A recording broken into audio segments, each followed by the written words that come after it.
Good morning, everyone. Good morning to a good number of AIs.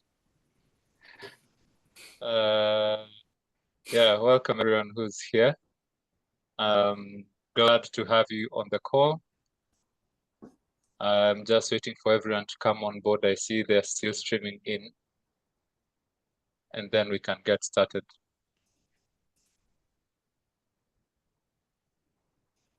Okay, fantastic. I think I don't see any more coming in for the time being. Well, there's a few more. So I'll just start by introducing myself. My name is Wilfred. I work with Victoria Ventures, which is a consultancy company based here in Kenya.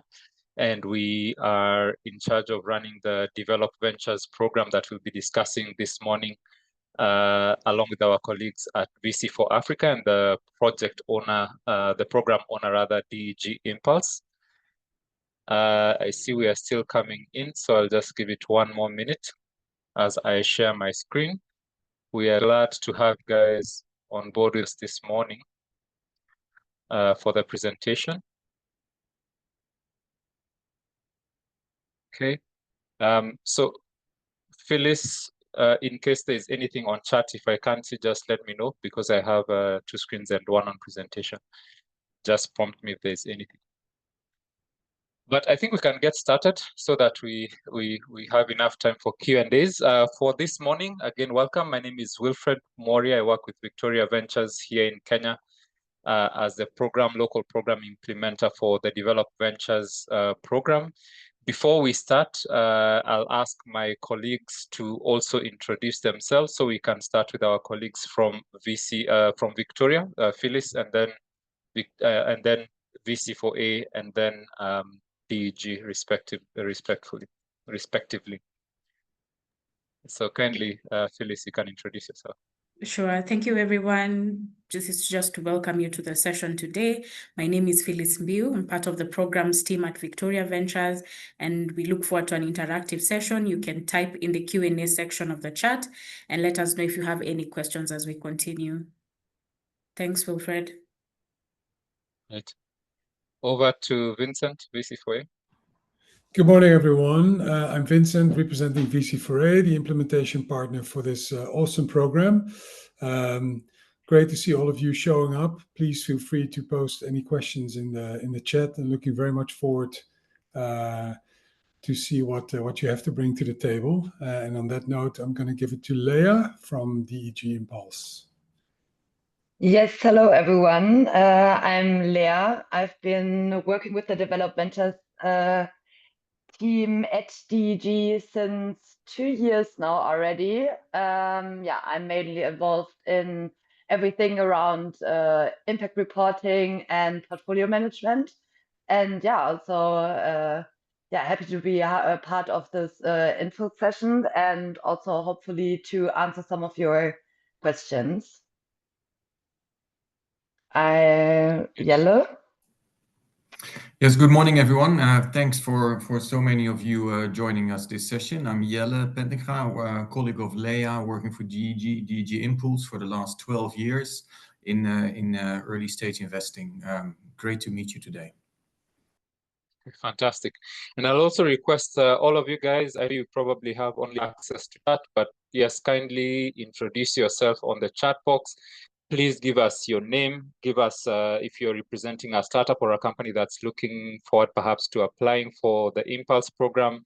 Let us know what the name of your company is. You can also drop in the name of your company and the country you're based in, because I know not all of us here are from Kenya. I already see Richard from Uganda. Thank you for being with us.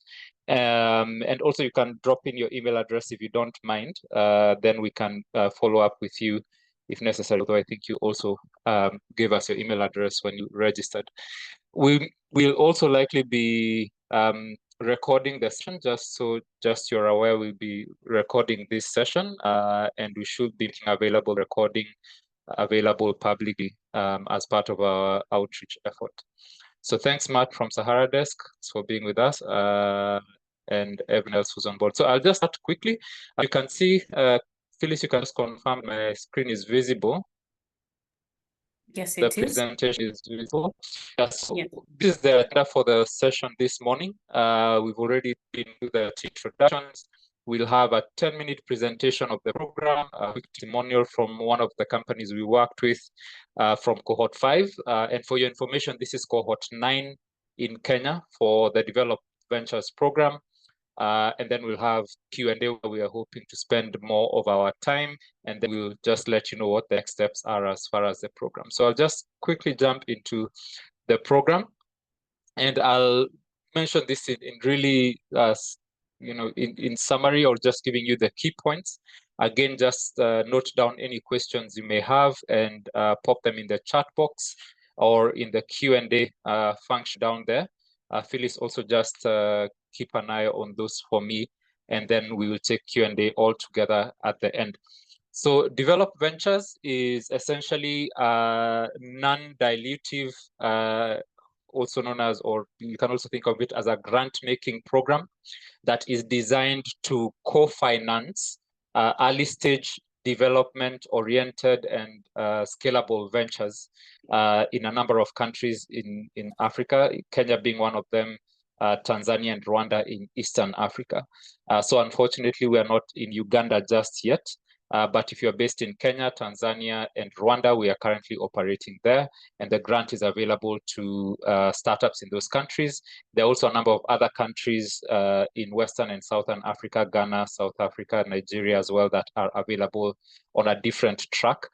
For this, we are focusing on the Eastern Africa region. So the program provides non-dilutive, in quotes, grant capital of 100,000 euro. And the idea is to back innovative development or developmental impact-oriented startups to grow and to scale and to maximize their impact as they also increase their commercial viability. It also includes an aspect of tailor-made technical assistance, which we'll talk about later, and it's currently available, as I said, in Kenya, Tanzania, and Rwanda, as well as other countries down there, implemented separately by DG Impulse and GIZ. This is the implementing structure we're working with. So in Kenya, we are Victoria Ventures, essentially, and we work with VC4A and DEG Impulse, KFW DEG Impulse, which is the program owner and the funder in this case. And at our level, we are the local implementing partners. You're based in Tanzania or Rwanda. You do want to reach out to Innovate and Imtab Kigali as well for their programs, which are running in parallel, really. And we'll also have info sessions from those countries, focused on those countries at different points during the call for applications. Just give you an overview of what has been done so far. As I said, this is the 9th cohort. So we've had about 8 calls for applications previously, and we've seen well over 2,000 applications. We've financed 82 startups so far. And I also mentioned what this phase A, phase B thing is. For now, what you want to keep in mind that is you're applying into phase A of the program. Again, I'll explain in a bit, and over 13 million of funds committed as long as additional funds leveraged. And maybe I should just highlight on this here, one of the key things behind this program is to leverage or to catalyze additional private sector investments.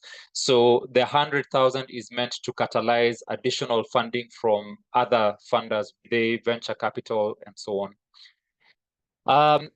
To mention what the conditions of participation are, which you'd consider the eligibility criteria.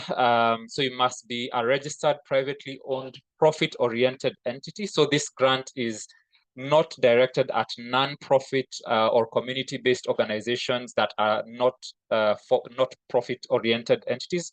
It is very much geared towards enabling commercially driven enterprises scale their impact and grow at the same time, and scale their growth at the same time. At a minimum, you should have had your first annual financial statement available. So minimum amount of proper operation will be at least a year with one set of finalized financial statements.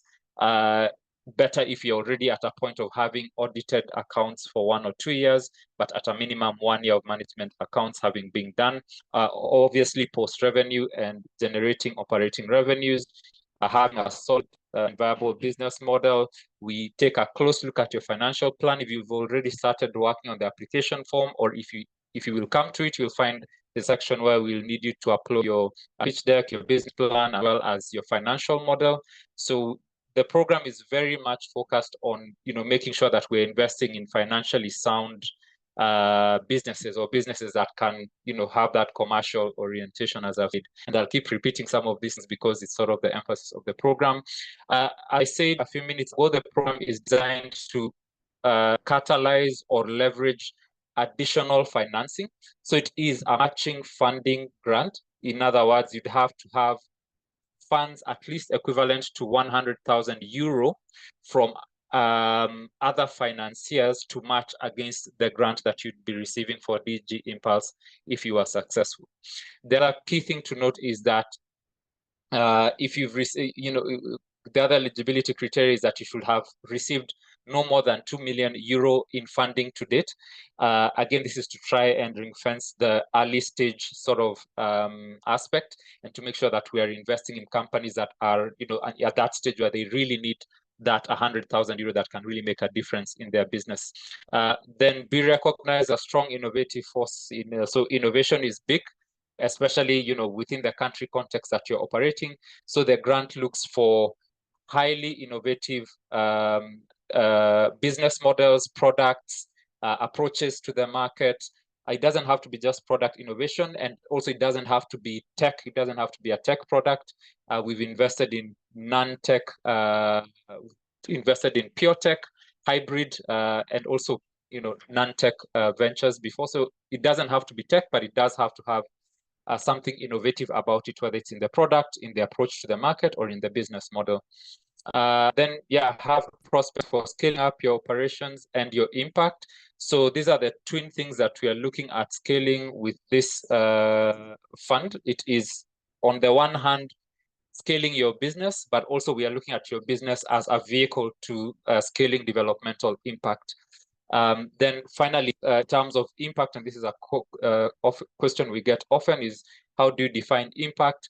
For this program, impact largely boils down to the SDGs. So we want to see that you're contributing to at least one SDG in a very direct and tangible way.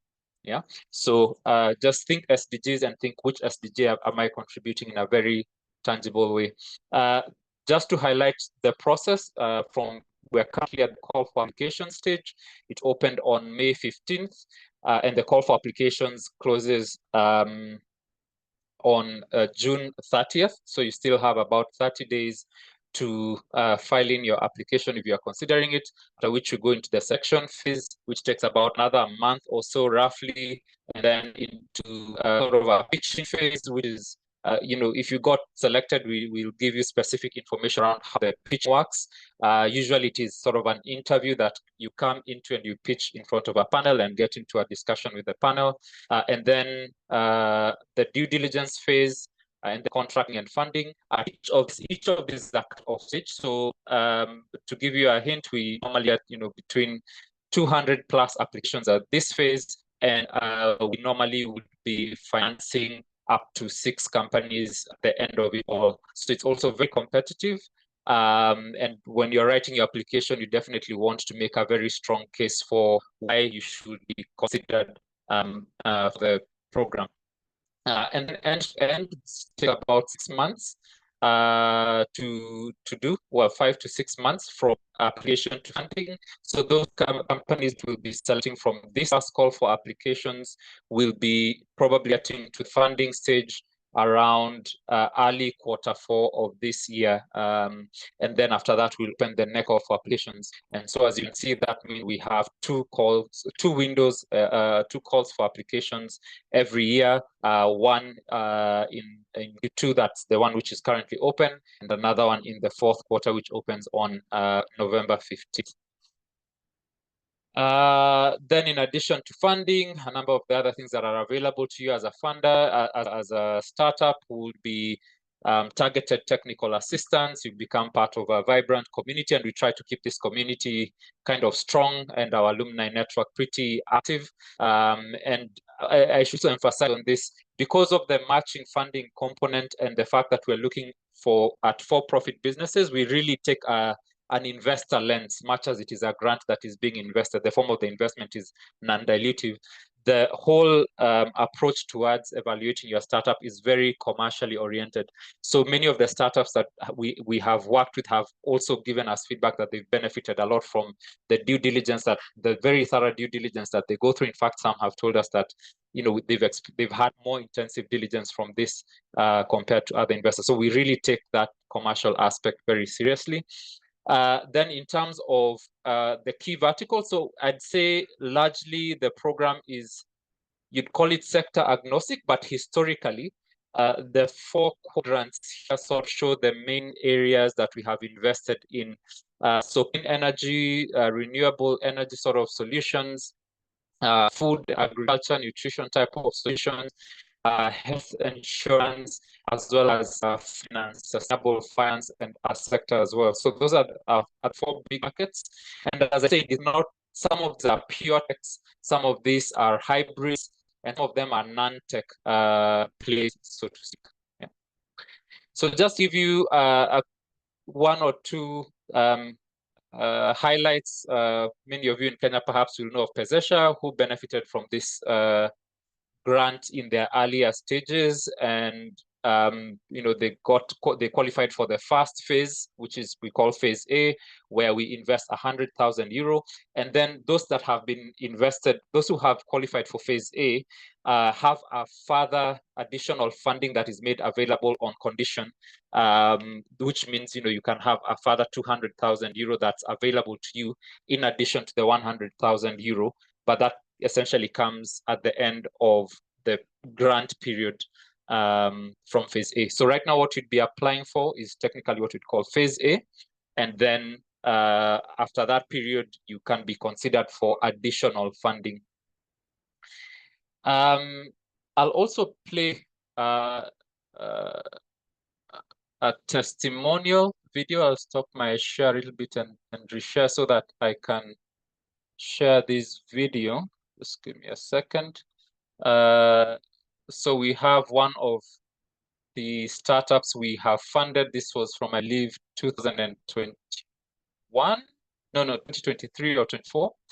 That was funded from the program called Malaika.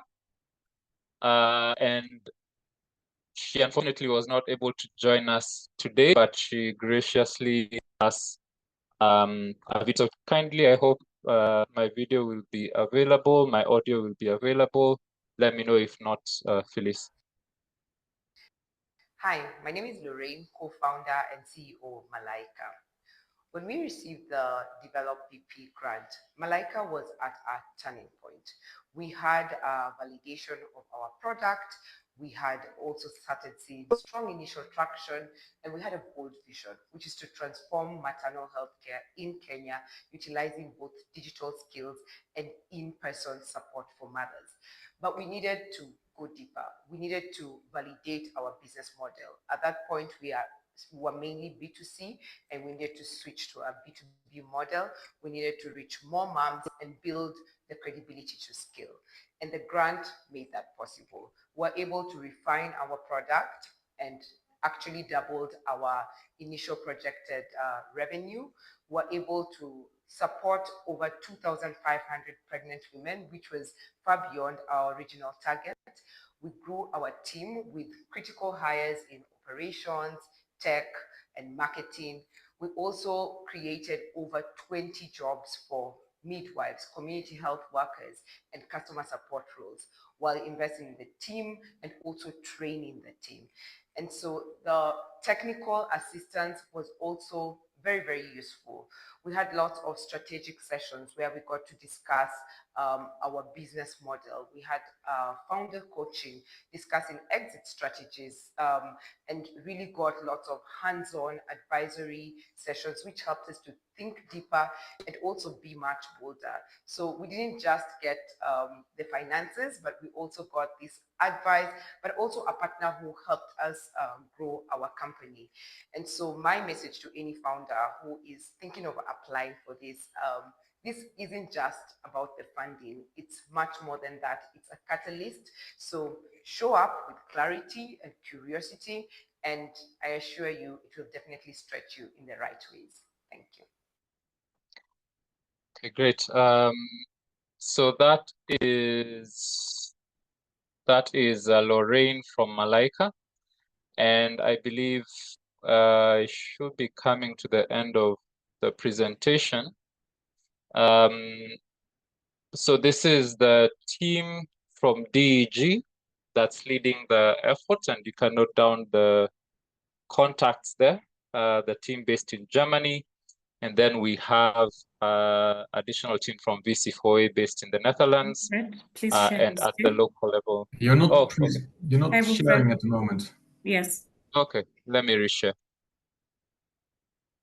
But it was visible when I was playing the video, was it?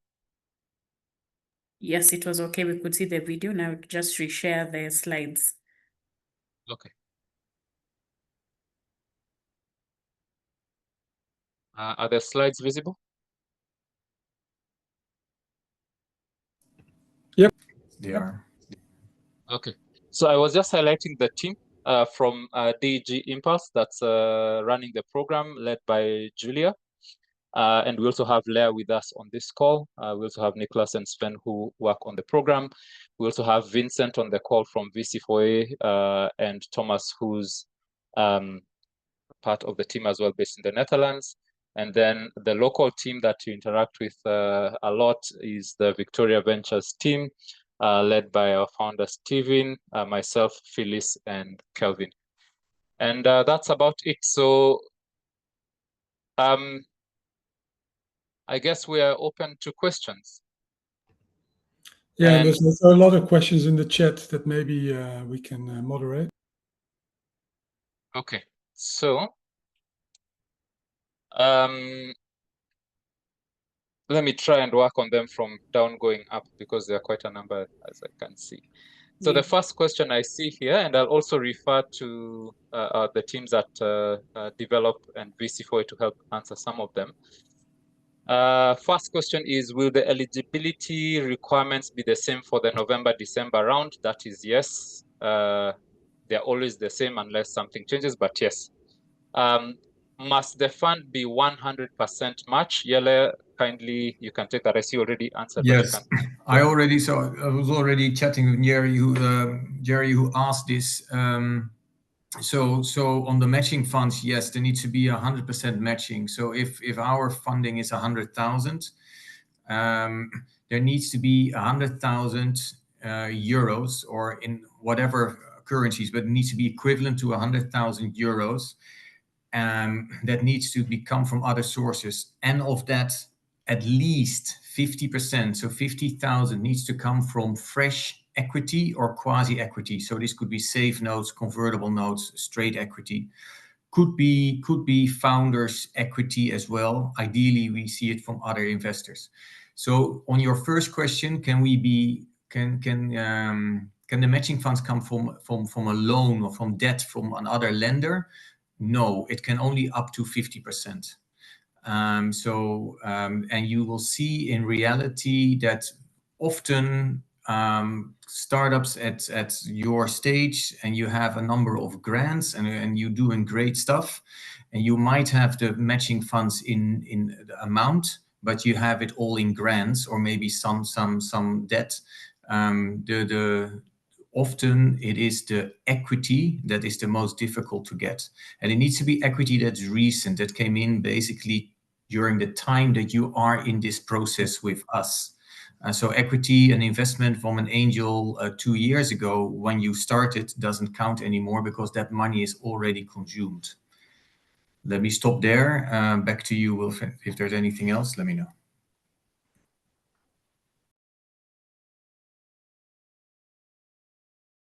You're mute, Wilfred. Okay, sorry for that. So yes, I think we've handled that. I'm looking for additional questions. There's Phyllis, one maybe you said, Q&A. Yes. Yep, kindly go, just read it out. So Phyllis. it's just asking, is there a fund that covers pre-revenue stage? Maybe for DEG, that would be separate from this particular call because this looks at post-revenue, but I don't know whether there is anything that's pre-revenue that's available other than this yellow or le. From DEG, no. From DEG, this is the most early one that we have in our portfolio in terms of programs. Yeah, I think for those type of programs, you'd be looking at accelerated programs, most likely, that are focusing on ideation stage. This program is particularly focused on organizations that have been established for at least a year and are revenue making. So that's a different type of program. But I think there's plenty of accelerator programs that do focus on that stage, but unfortunately not part of this scope. Okay. And also, you can also raise your hand if you'd like to speak out your question, and Phyllis will give you access to ask your question. So, if you want to speak out, just raise your hand and this will give you access. Okay. Do There's you another also question engage? on chat. Okay, so the one I can see is here is, do you also engage technical assistance service providers to support these organizations? Yes, we do. So when we're offering technical assistance, yes, we do have third-party service providers who assist depending on the need of the company. And maybe just to highlight that for the benefit of the startups on the call is, so what happens is you have the 100,000 euro, which is invested, can be invested in a wide array of things. So operational expenses, asset acquisition, working capital, all those things sort of would qualify from the 100,000 euros. So it's a pretty flexible grant. It doesn't tie you to what you use the grant for to a very large extent, as long as we are seeing that what you're investing in is directly related to increasing the commercial viability of your business and, of course, your scaling potential. So that's the 100,000. Then in addition to that, each company gets an amount. It varies, but you get an amount that you can apply to technical assistance services. Normally, we would do a needs assessment to determine what you require, what makes most sense for you for that budget. And then we'd usually engage the services of a third party to provide those services, be they accounting or other services that are sort of, again, directly related to helping you increase the viability of your business. So to use the example of Malaika, for instance, is we assisted them acquire the services of a consultant that helped them do, a pretty in-depth market study around what they were considering around their B2B model, and that enabled them to launch into their business B2B offering. So that's also a second benefit that is there.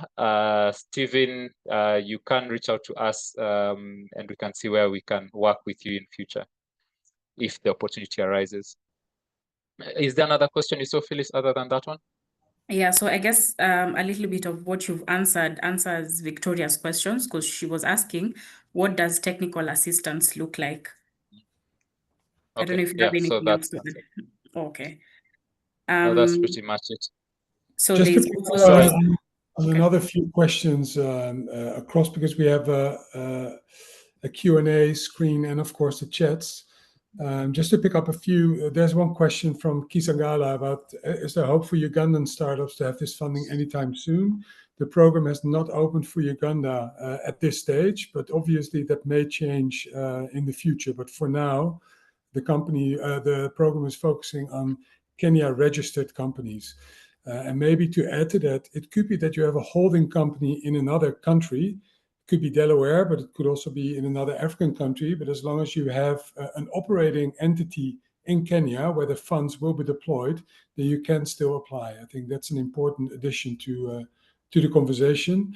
At the same time, and I like Nyeri's questions, all very relevant questions. And maybe Wilfred, I'll read out the question. You can talk a little bit about the timelines of the program. So the question is, do you assess applicants on a rolling basis or will you wait until June? What is the turnaround time and how long do you give a successful applicant to find a matching fund? Okay. So maybe you can go back to the slide. Yes. Yeah, so I will maybe go through this in a bit of detail, and I'll also ask Yele or Leah to come in on the matching fund. I think Yele already mentioned it, so just perhaps to emphasize. So the call for applications at this point opened on May 15th, and it's open till June 15th.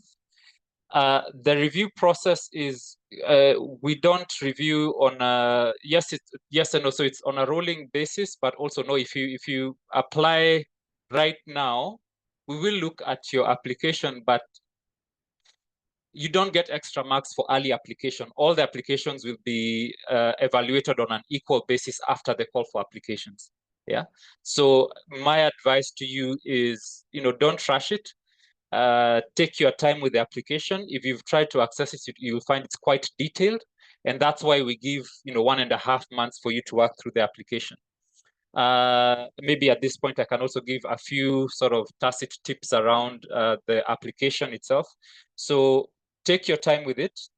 Answer the questions to the point.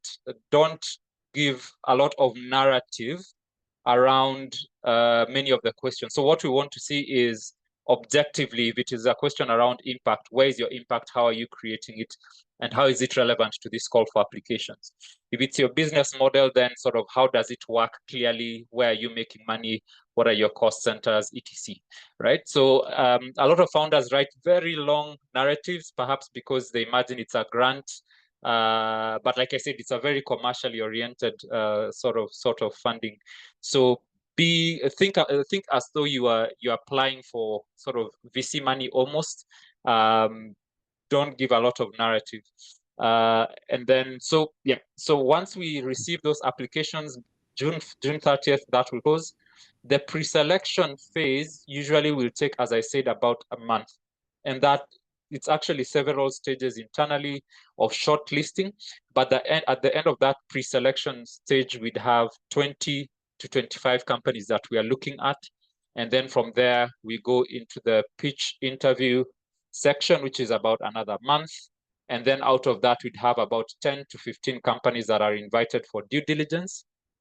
And that's a physical due diligence. So we'd schedule with you a full day visit where representatives of all the organizations involved will visit your operations. We'll want to see your operations in actions, probably meet some of your customers, partners, suppliers, and really engage with you in depth on the business. So we try to get a real sense of the business. And then after that, we go into the documentation and the contracting phase. At that stage, we essentially have to prepare a number of documents for an investment committee that makes the final investment decision. That takes about another month, and then you go into the contracting and funding stage. So as I said, roughly this will take from June. That is about so from start of applications is about 2.5 months to pre-selection, and then another 2 months into the due diligence phase, and then 1 to 2 months into funding. So you can think about 5 to 6 months from point of application to point of receiving funds in the bank, so to speak. Wilfred, then can I I'll just add ask two things? Yep, please. Yeah, can I add two Please. things, two specific things? On the first one, where you said not too much narrative, especially all of us, we have been and lived in Africa for a long time. We've seen hundreds of proposals. Often you don't have to use a lot of time to explain us the problem. We are much more interested in your solution. So don't long stories about the problem and then very little about your solution doesn't give us the confidence. So spend your time and energy on explaining your solution. Secondly, with all the timelines that Wilfred now gives, I'm sure that most of you want to know, when will the money be in the bank with me?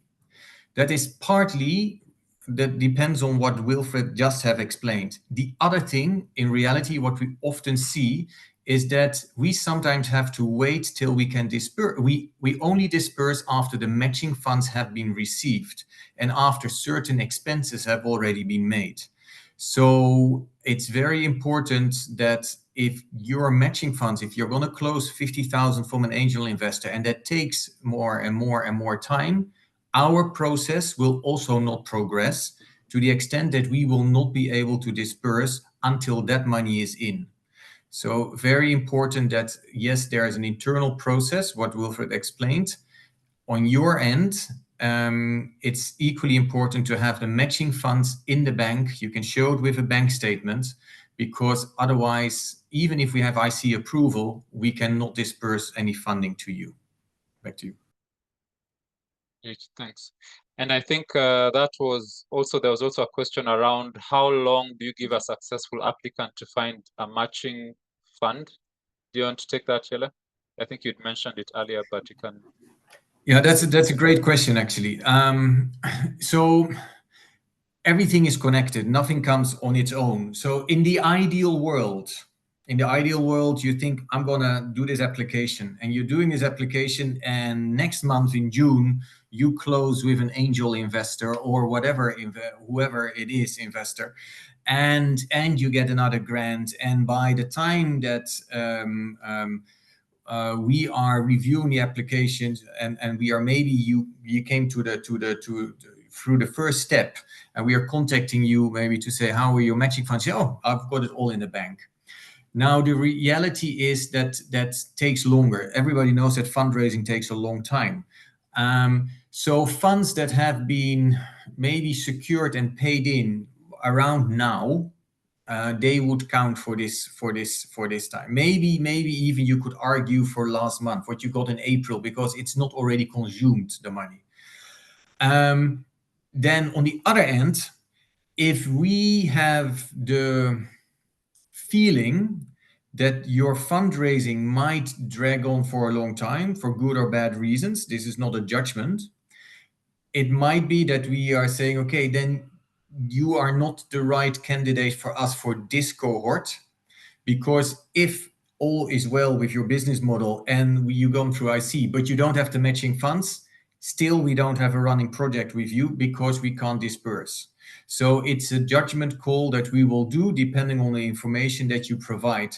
But let's say in this call, in the ideal world, that money is in before June, July, otherwise August, September. If it's going to drag after September, or if we have the feeling it might take longer than September, it's a problem. So it might then be that in that stage we say, it's a great business model, please apply next time, because we are fearful that you will not have raised the matching funds, so that we cannot disperse to you the first tranche of money, which we want to disperse still this financial year. I hope this helps. Back to you. Okay.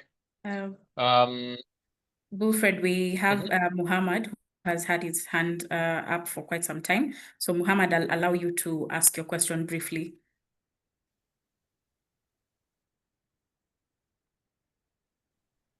Hello, everybody. Hope you are well. I'm a plastic recycler, and our aim is to make the finished product from the recycled material.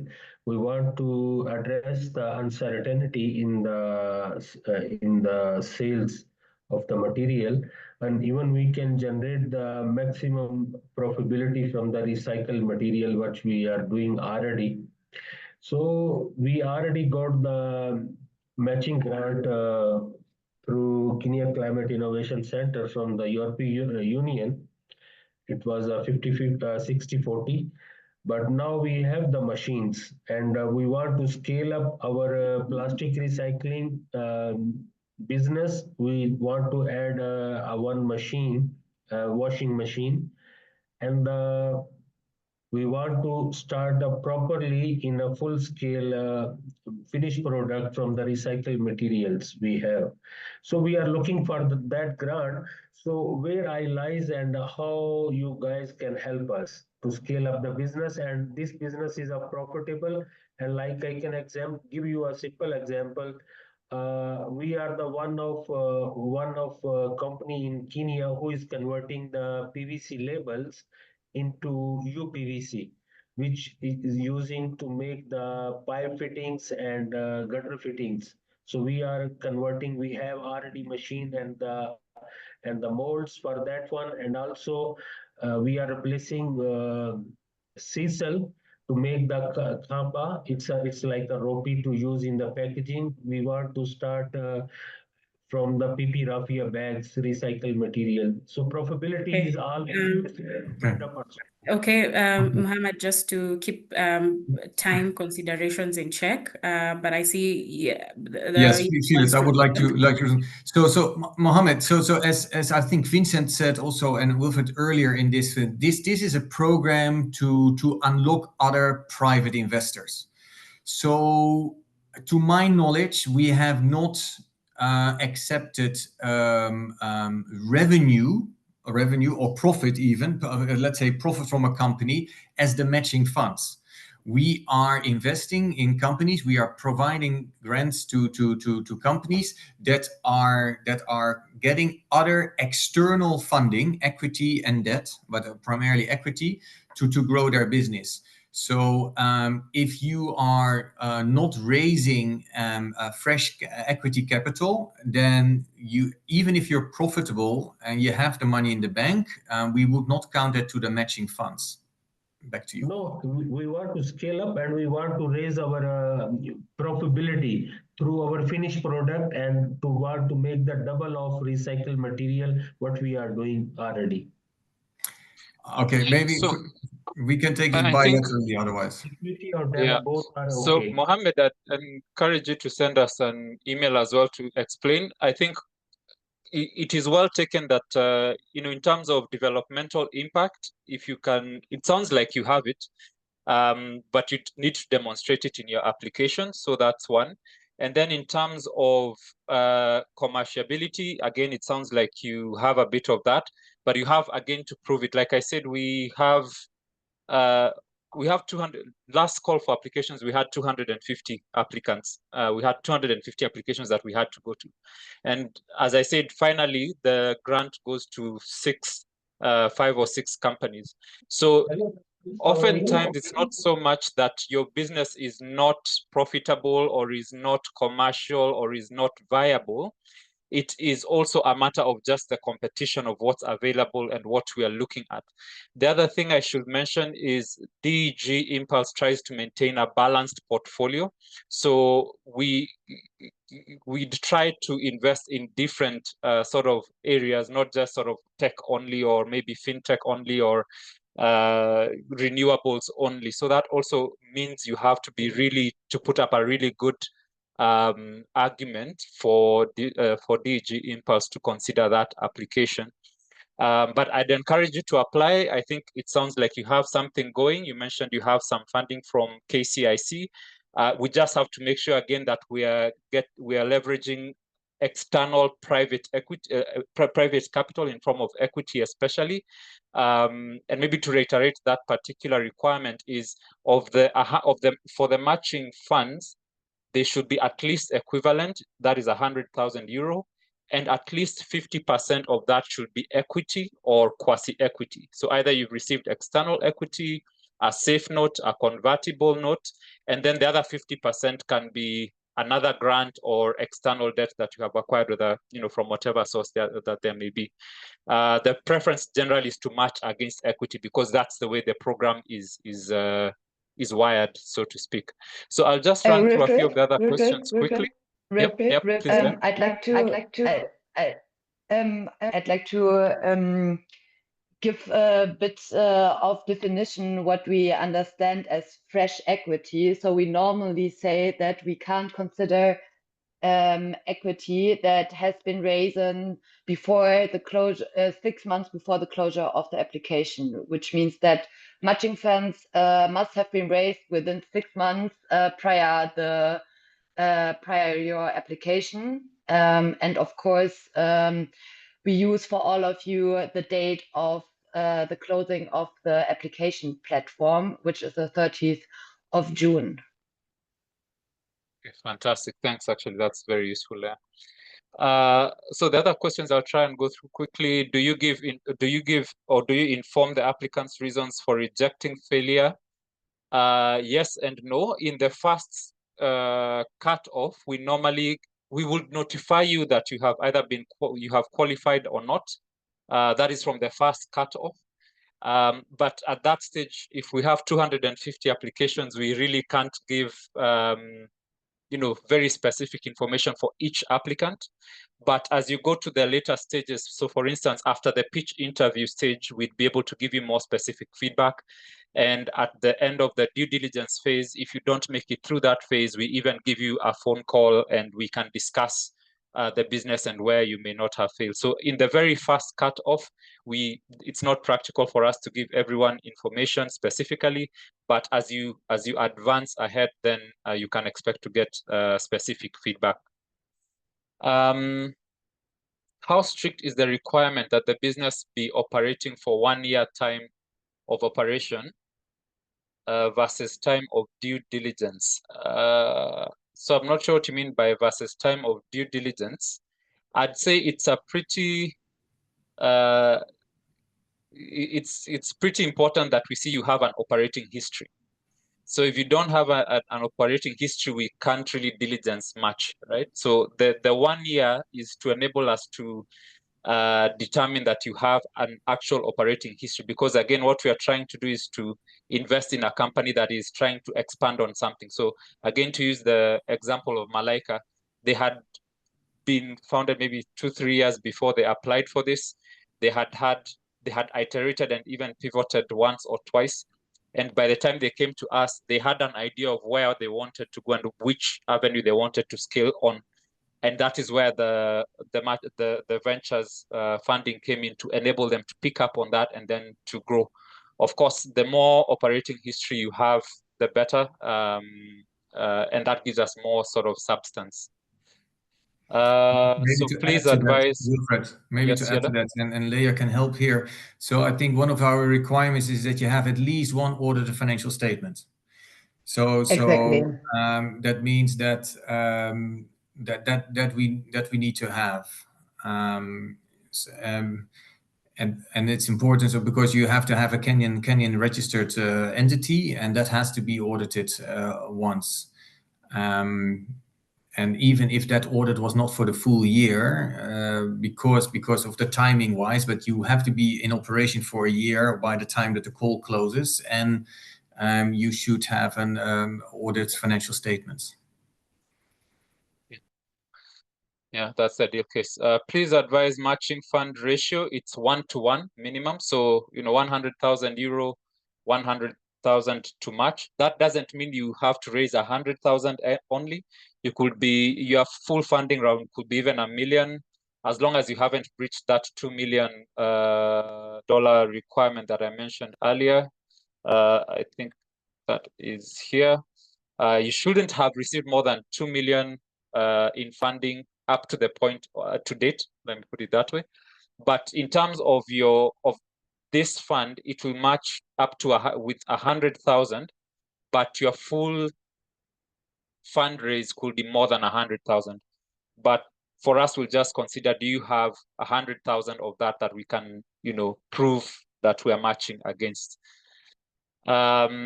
Can the matching fund be 100% equity? Yes, and that is actually very ideal, Judith, especially if you have it. That is, you can see Yella giving you thumbs up.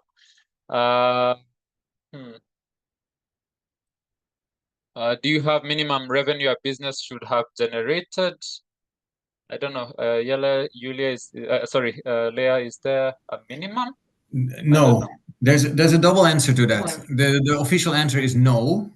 The reality is, as Wilfred, as you have said already, there are lots of applicants. So if we see that maybe you're on a great idea, but your revenue, your traction is still very low, because maybe you're young, or you have pivoted to something else, or you are in a B2B market, so where it takes time to sign up businesses, it could very well be that we say, great, but not for now, and then we would pass on you for this time.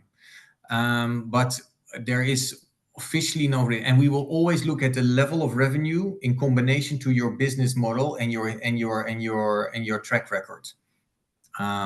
So for one business that maybe did, let me say, without holding me to this, that did 15,000 revenue, we might select it. When there might be another one that did 80,000 revenue, and we see the history and the business model, and we say, no, this might not be scalable. So we will look at your revenue based on your business model. There's no minimum requirement. Yeah. Of course, the more traction you have, the better you can prove it. I think it's, if I were to summarize it, it's sort of a three-legged stool. We are looking at innovation, that is critical. We are looking at commercial viability and scalability, which is what that question relates to. And we're looking at developmental impact. So, on those, you could see how your, the more, if you score high on all of them, the better. But those are sort of the three things we have in mind. So you'd have perhaps a very innovative company, but with no track record. Or you'd have another company that has 5 years, even 10 years track record that we've seen, but we can't see the level of innovation or developmental impact.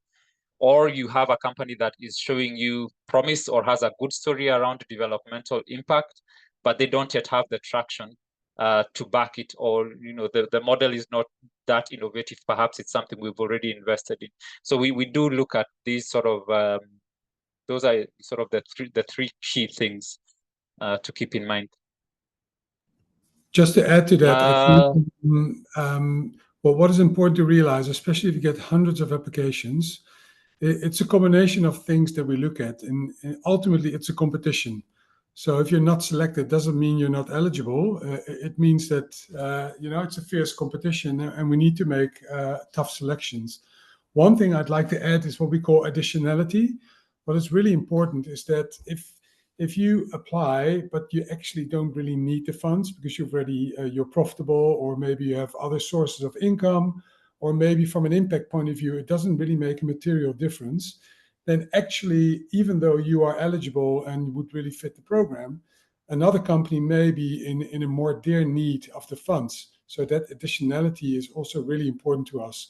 Can we make a more meaningful impact with the funds that we provide? Does that 100K make a substantial difference in your operating model versus other companies? And since I'm on the clock quickly, the other thing I just want to also highlight is, and this is also where most of the questions come from, the matching funding element. Even though you're in the application process at the moment, it's a crucial criteria to be eligible. And we know that a lot of companies are either not in fundraise mode, or are contemplating to go into fundraise mode, or have had a few conversations with potential investors. I would like to urge you to strengthen these conversations and have a more meaningful pipeline of that matching funding, because in the end, it's a must. We cannot make any transactions happen if those matching funds are not in place. The fresh equity needs to have landed on the bank account before there's any payout under this program. So I would like to urge you to review what funding still qualifies on a 3 to 6 months historical basis, but also make sure that ongoing conversations are taking place. Where I think one conversation you could have with an angel or an institutional investor saying, look, we're applying for this program, and they're willing to match the funding that you are planning to come in. I think it's a great catalytical conversation that you should be having with your investors. We are matching the money that they are willing to put in. So don't forget the importance of that one. Just to add to that, indeed, just to add to that, if you think, okay, if I'm successful through the first phase, then I will start raising the matching funds, you will always be too late in 99 of 100 times. So if you haven't started yet, it's time to start, even if the call is still open for another 4 weeks and you don't know if you're getting through. Good point, Vincent. Great. And maybe to add to that is we have had instances where companies have been fundraising and they're sort of stuck with an investor at some point, And because of this fund, they got to unlock that funding. So the matching funding is actually, you can use it to your advantage as a founder. There's one last question here before we close out. And I'll ask Phyllis kindly if you can get our link for the application and pop it on the chat box so that everyone has access to it. But there's one last question in the Q&A. Just to clarify, can the matching funding, can the matching come from founders, or must it be independent parties? So I'll leave that to Yella, Vincent, Ole. The answer is ideally, the program is made to get other investors in. So ideally, it's from other investors. Having said that, in certain cases, and there's no black and white, there's no yes or no, you can't hold me to it now, is that we have said, okay, if we feel that the business model and the team, they have the potential to raise, but at the moment it takes a bit longer with outside investors, they put in the money themselves if they are capable of doing it. And it's not sweat equity. We're not going to say, hey, I worked for a year on this and my salary would have been, so this is my equity. No, it needs to be real money into the bank account of the company. We have accepted that in the past, and we can accept it, but it's not our preferred modus. So if we would have two companies doing exactly the same, you understand where I'm going. One says where the founders will put in the 50,000 euros or equivalent 50,000 euros, and the other one has an angel, an external angel investor that's coming in. It's clear that we would opt for, and there's only one place to go, we would opt for the one that has the external funding in the pipeline. Okay, fantastic. I think with that, we've pretty much covered a lot. The matching funding is always the one that has most questions. So thank you for all the questions, and hopefully we've provided some clarity. I've put an email address that you can send to if you have any questions, additional questions. We'll try and get back to you. We do get quite a bit, but we'll try as much as possible to get back to you. Phyllis has also popped in the chat box a link to the application platform. That's a direct link to the application platform. And I think there's some of the details we've already covered, you'll find there as well. So with that, we'd like again to thank you all for taking the time to join with us and to learn more about this opportunity. We do hope to see your application and to get to evaluate, and hopefully in time even meet in person if you make it through. So all the best to all of you, and whether or not this is the one that comes through for you, we do hope that you keep pushing as a founder and keep doing what you're doing and making the difference that you are making. So thank you all and have a pleasant day ahead.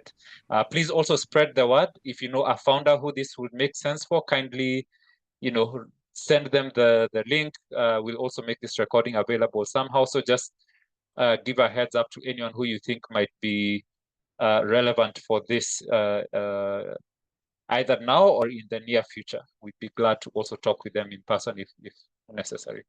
So thank you all. We'll also have another, maybe last thing to say is we'll have another info session on June, when is it, Phyllis? June 14th?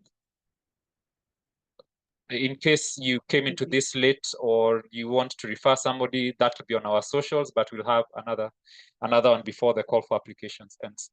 So thank you all and have a good afternoon. Good luck with the application. To the team as well. Thanks, everybody. Good luck. Thank you and good luck. Bye-bye.